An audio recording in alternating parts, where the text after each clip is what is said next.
बोल गंगा मैया की जय। बोले सत्य सनातन धर्म की जय।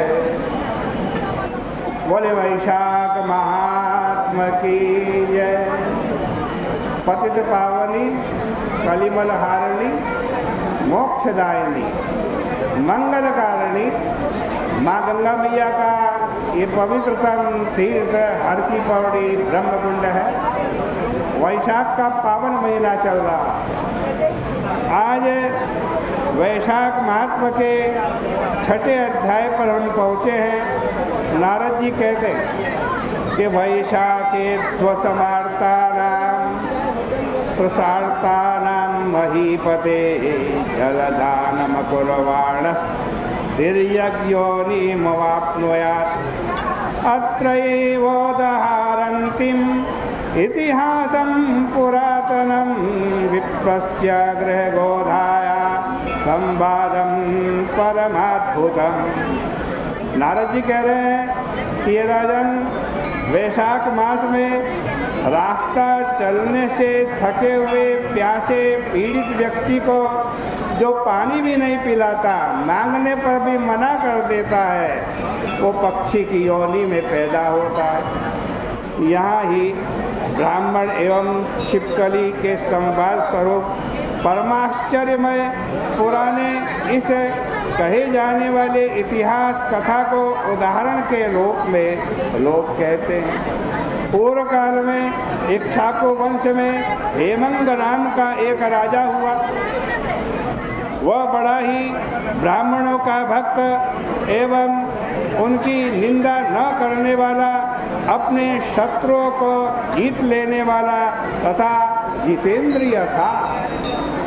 पृथ्वी पर भूमि पर जितने कण हैं, जितने भूमि के ऊपर जल के बिंदु हैं एवं आकाश में जितने तारे हैं, उतनी गैयाओं का इस राजा ने दान किया। इसने उत्तमोत्तम यज्ञ किए तथा उन यज्ञीय कुशों से पृथ्वी पवित्र कुशाओं से युक्त शोभाशाली हो गई और गौ, भूमि, तिल, स्वर्ण आदि सद्द्रव्यों से अनेक ब्राह्मणों को संतुष्ट किया। ऐसा कोई दान नहीं था जो उसने नहीं किया। ऐसा हमने सुना है। किंतु हे राजन, सुख प्राप्ति की भावना से उसने केवल जल दान नहीं किया। ए बेटा, ए बहन जी, सत्संग बैठ जाओ, बात मत करो। आज कहते हैं ब्रह्मा के पुत्र महात्मा वशिष्ठ जी ने उसको समझाया, कहा बेटा जलदान करो। जलदान से बड़ा कोई दान नहीं है।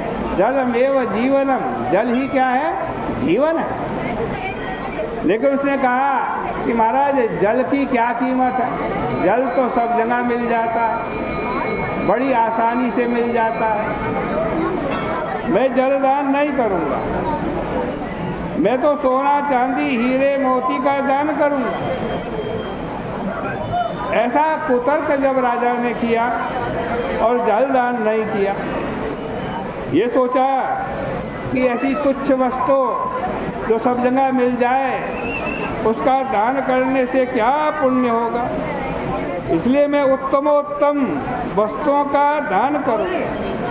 फिर वशिष्ठ गुरुजी ने समझाया कि देखो भाई, तुम आज ब्राह्मणों को दान करना, वेद पाठी ब्राह्मण, संध्या वंदन करने वाले ब्राह्मण, संयम नियम व्रत उपवास यज्ञ करने वाले ब्राह्मणों को तुम दान करना।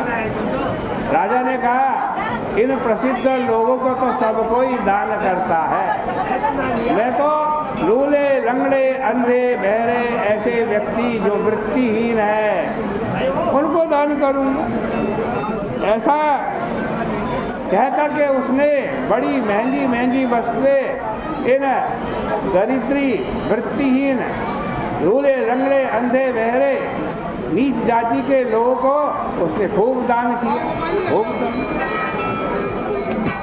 आज कहते हैं इस महापाप के कारण उसकी जब मृत्यु हुई वो 3 जन्म तक चातक की योनि में गया, 1 जन्म में गीध की योनि में गया, 7 जन्म तक कुत्ते की योनि में पैदा हुआ।